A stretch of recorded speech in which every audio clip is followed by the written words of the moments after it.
ಮಾಜಿ ಪ್ರಧಾನಿ ಚೆನ್ನಮ್ಮ ದೇವೇಗೌಡರ ಅಂತಿಮ ದರ್ಶನಕ್ಕೆ ವ್ಯವಸ್ಥೆಯನ್ನ ಮಾಡಲಾಗ್ತಾ ಇದೆ. ಚಲುವರಾಯಸ್ವಾಮಿ ಸೇರಿದಂತೆ ಗಣ್ಯರಿಂದ ಅಂತಿಮ ದರ್ಶನವನ್ನ ಪಡೆದುಕೊಳ್ಳಲಾಗಿದೆ. ಸಿಎಂ ಡಿಕೆ ಶಿವಕುಮಾರ್, ಮಾಜಿ ಸಿಎಂ ಸಿದ್ದರಾಮಯ್ಯ, ಜಮೀರ್ ಅಹಮದ್ ಸೇರಿದಂತೆ ಚಲುವರಾಯಸ್ವಾಮಿ ಸೇರಿದಂತೆ ಗಣ್ಯರಿಂದ ಅಂತಿಮ ದರ್ಶನವನ್ನ ಈಗಾಗಲೇ ಪಡೆದುಕೊಳ್ಳಲಾಯಿತು. ಮಾಜಿ ಪ್ರಧಾನಿ ದೇವೇಗೌಡರ ಪತ್ನಿ ಚೆನ್ನಮ್ಮ ವಿಧಿವಶರಾಗಿದ್ದು, ಪದ್ಮನಾಭನಗರ ನಿವಾಸದಲ್ಲಿ ಕುಟುಂಬಸ್ಥರಿಂದ ಅಂತಿಮ ಪೂಜೆಯನ್ನ ಮಾಡಲಾಗ್ತಾ ಇದೆ.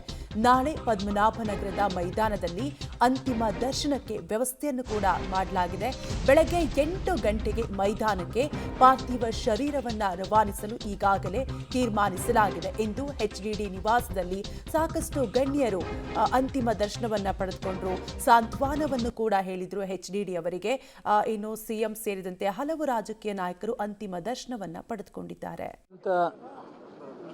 ಒಂದು ರಾಜಕೀಯ ಕುಟುಂಬದ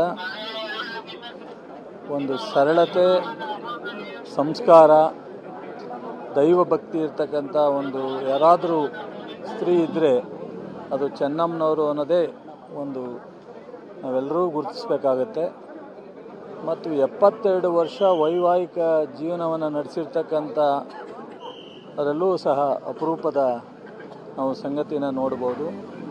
ಮತ್ತು ದೇವೇಗೌಡರಿಗೆ ಮತ್ತು ಅವರ ಕುಟುಂಬಕ್ಕೆ ಅಥವಾ ದೇವೇಗೌಡರು ಮತ್ತು ಅವರ ಕುಟುಂಬದ ಜೊತೆಲಿದ್ದಂಥವ್ರಿಗೆ ಯಶಸ್ಸನ್ನು ಬಯಸ್ತಕ್ಕಂಥದ್ದು ಬಹುಶಃ ಮೊದಲಿಂದನೂ ನಾವು ನೋಡ್ಕೊಂಬಂದಿದ್ದೀವಿ. ಅವರ ಸಂಪರ್ಕದಲ್ಲಿ ನಾನು ಒಬ್ಬರ ತಾಯಿ ಸಮಾನವಾಗಿ ಅವರನ್ನು ನಾವು ಗುರುತಿಸಿದ್ದೀವಿ.